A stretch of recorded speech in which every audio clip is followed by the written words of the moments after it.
Darkness, silence, and then a deafening crash.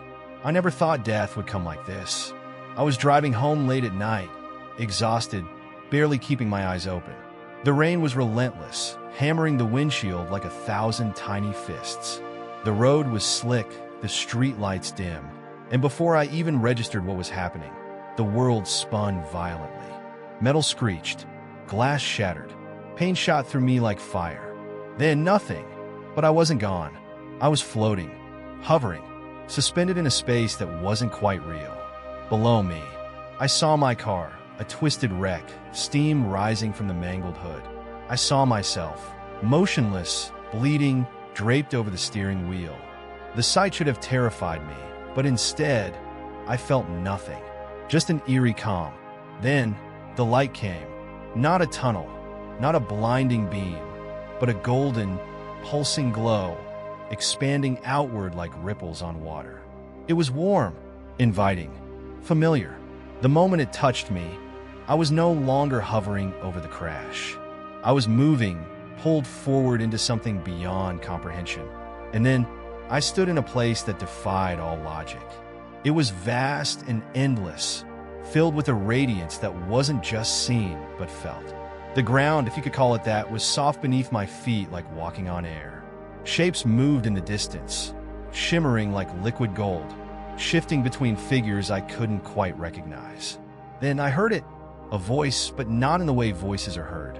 It wasn't sound, it was understanding, a presence that spoke directly into my soul. It wasn't frightening, it was overwhelming in its peace, like the weight of all the world's love pressing against me. "You are not alone," it said. "You never were." Memories flooded me. Every laugh, every tear, every quiet moment of doubt. I saw them all at once, as if my entire life had been painted onto an infinite canvas. But I didn't just see my life. I saw how it intertwined with others. Every kindness I had given, every hurt I had caused, every ripple of my existence spreading through time. And then I saw them, figures emerging from the light. Faces I knew but hadn't seen in years. My grandmother, her eyes filled with warmth. A childhood friend, taken too soon. People I had forgotten, but who had shaped me in ways I never understood. They smiled, radiating something beyond happiness, something deeper, purer. They reached out, their presence wrapping around me like an embrace. But before I could move, the light shifted.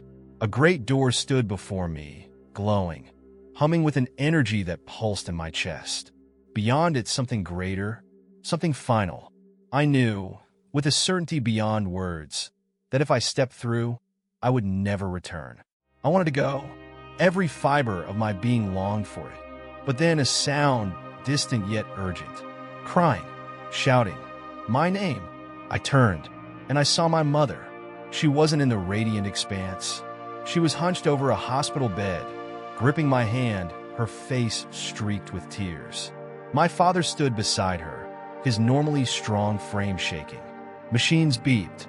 Doctors rushed. Voices called out instructions. I was there, on that bed, dying. A choice. That's what it came down to.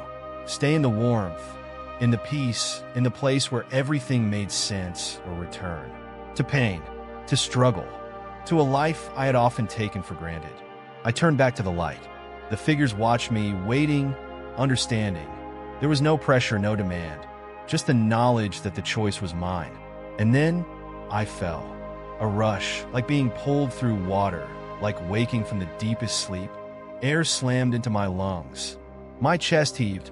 Pain exploded through my body. Machines beeped frantically. My mother's sob turned into a gasp. He's back. I was back. It took weeks to recover. The doctors called it a miracle. They had been seconds away from calling the time of death. But I knew better. I knew what I had seen, what I had felt, and I knew, beyond any doubt, that death was not the end. Because I had been there, and I had come back. But the experience did not leave me unchanged. The nights after, as I lay in bed recovering, I would close my eyes and feel the presence again. The warmth of that voice, the faces of those I had seen. Sometimes I would wake in a cold sweat, reaching for the light, expecting to find myself back in that radiant place. One evening, as I stared out the hospital window, watching the city lights flicker, I felt a pull, an urge to understand why I was sent back.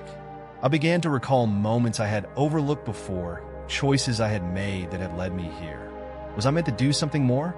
Had I left something unfinished? Days turned into weeks, and the whispers of that experience stayed with me. It was no longer just a memory. It was a part of me, woven into my very soul. I began noticing things I never had before.